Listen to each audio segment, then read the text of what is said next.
Hi, I'm Fahmi Fikri from the team Quotient. In this video, I want to present my second prototype for the second theme of computer vision challenge track, target, and eliminate. So, the reason why I choose this theme is, as I have stated in the previous videos, the Indonesia is mainly agriculture. We have very rich soil, and also most of our people usually are farmers. And agriculture and forestry is also one of the biggest contributor to Indonesia's GDP. So it's very vital to the well-being of the people, and not to mention, in 2021, agriculture accounts for up to 13.3% of Indonesia's GDP. So, not only it is critical for the economy, but also for the life of the Indonesian peoples. And one of the things with agriculture usually are weeds. When we plant something or farm something, there will also be weeds. And other competing plans is one of the major reasons why sometimes harvests fail, or there are a reduced agricultural output because uh, the farm field just cannot compete, or because there are some parasites that we have to control.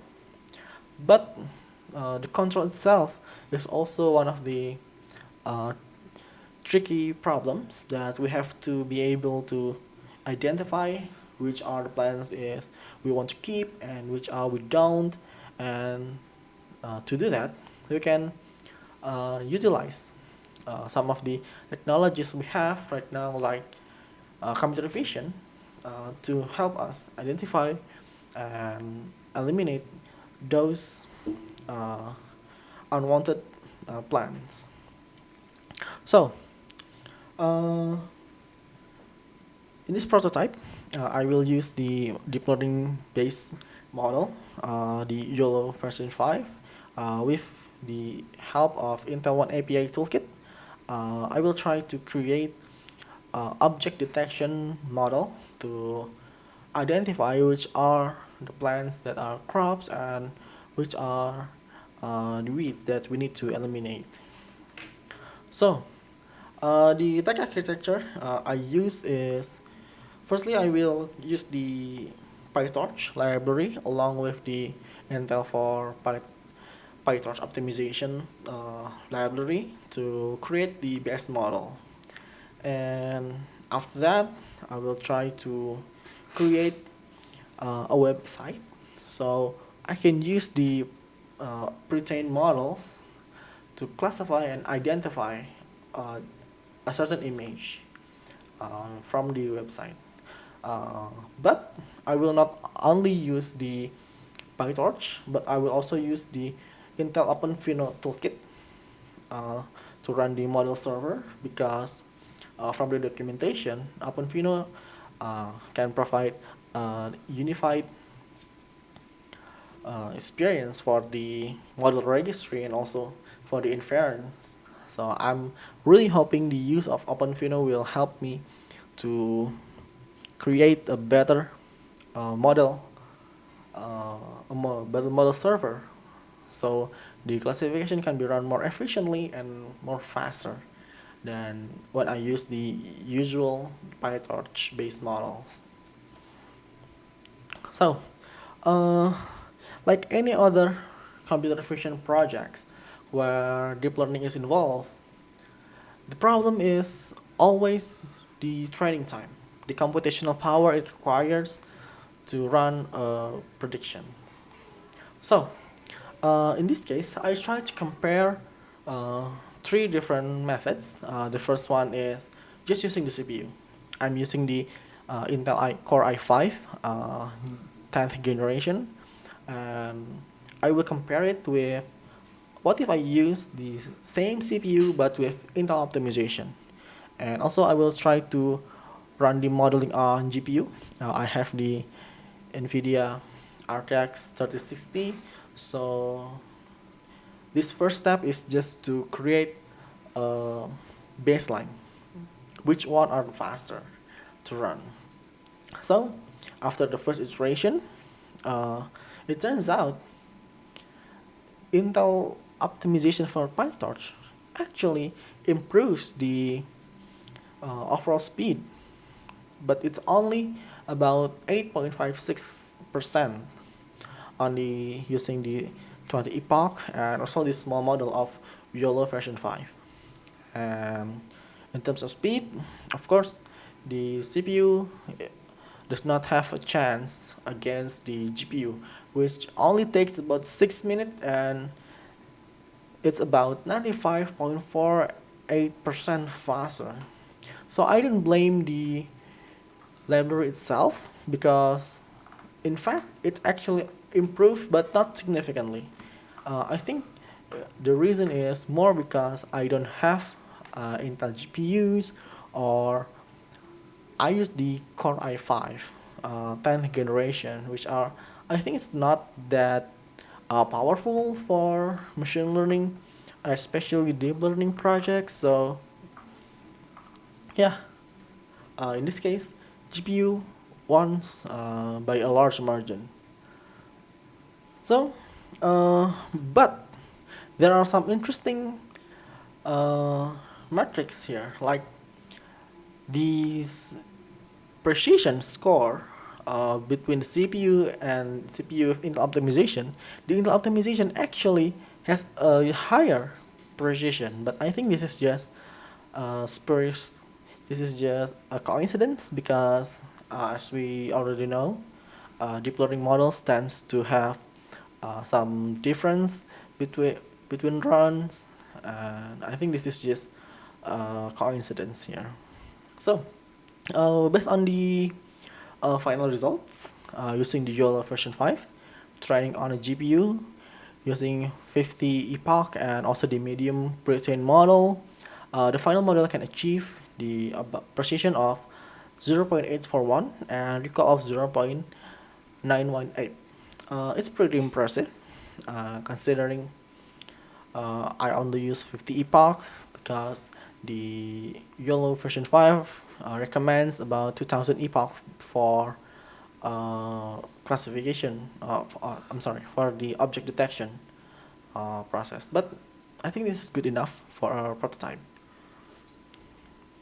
So uh, of course I also run the load test because in this prototype I also create the website and the API, so the model can be used not only from the website but also from API REST interface.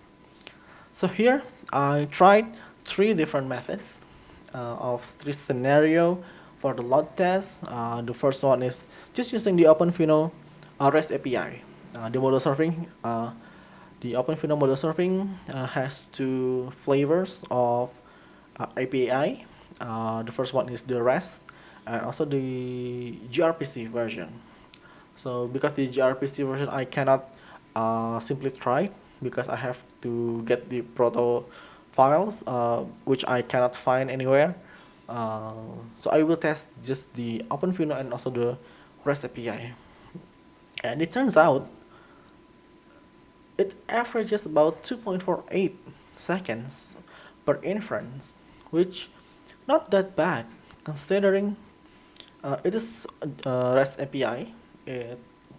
You send it in as a JSON, which on itself not a very efficient way to send large amount of data, especially raw array of image data.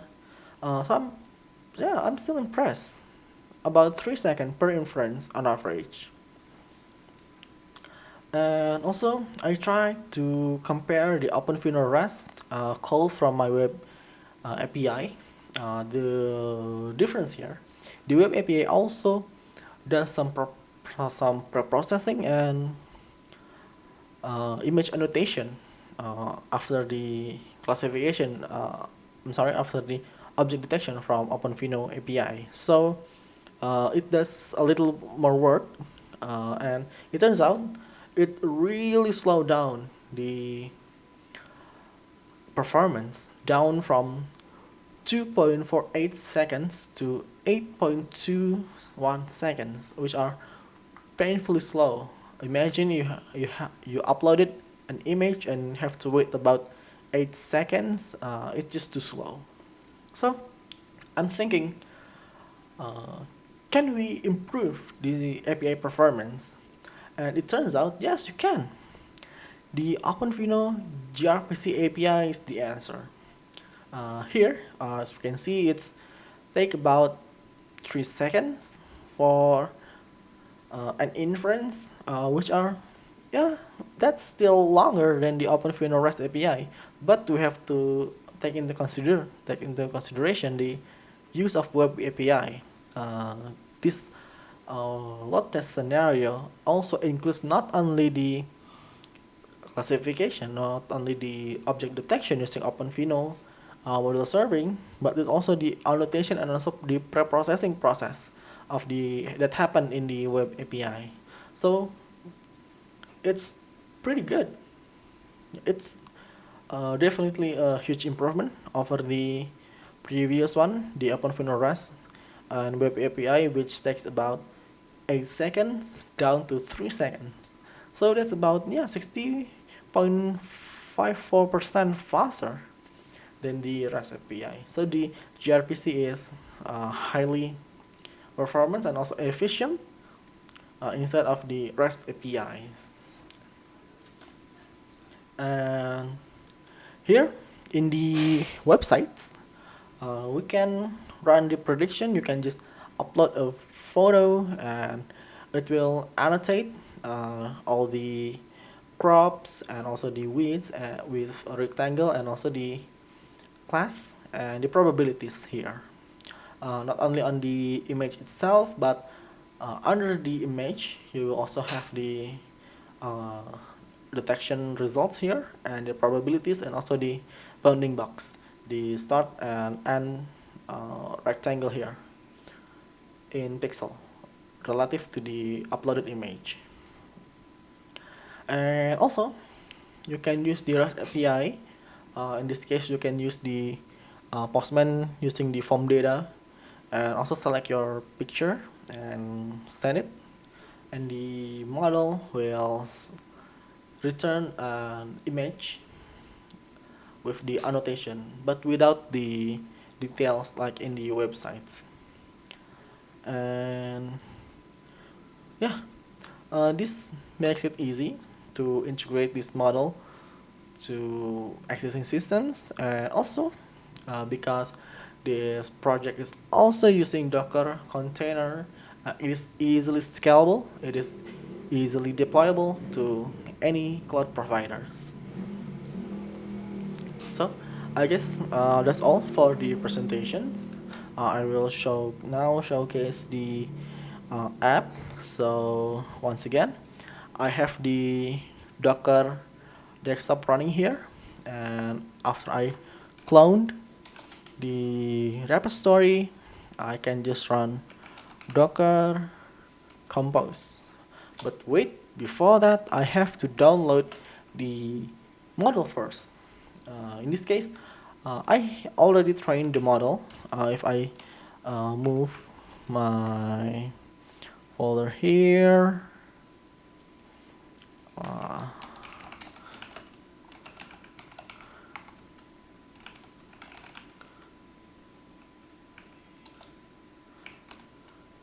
huh. Here I have the best.bin. This is the actual model that I have trained before. But if you don't have this, you can follow the guide on the repository on how to run your own training process using the YOLO version 5 script, or you can just download it using the script here, the download model script. You can just run bash download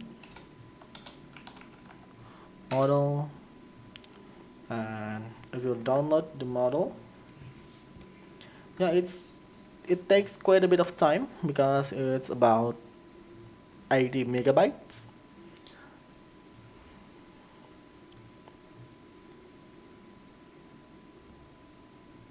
Okay, now that we have the models downloaded, we can start the Docker Compose on the application on the repository root folder. Docker Compose up. Now, if we see here, the Crockwit app is on the port 8002. Upon clicking it, you will redirect it to the website. You can click the upload button here and pick like, for example, this picture and click the run predictions. It does not take a long time to show up, and here are the results. You can see all the weeds are highlighted here, and it will also tell you the probabilities for each detection and the bounding box. We can try with another files uh, like this. So you get the idea. And also for the Postman,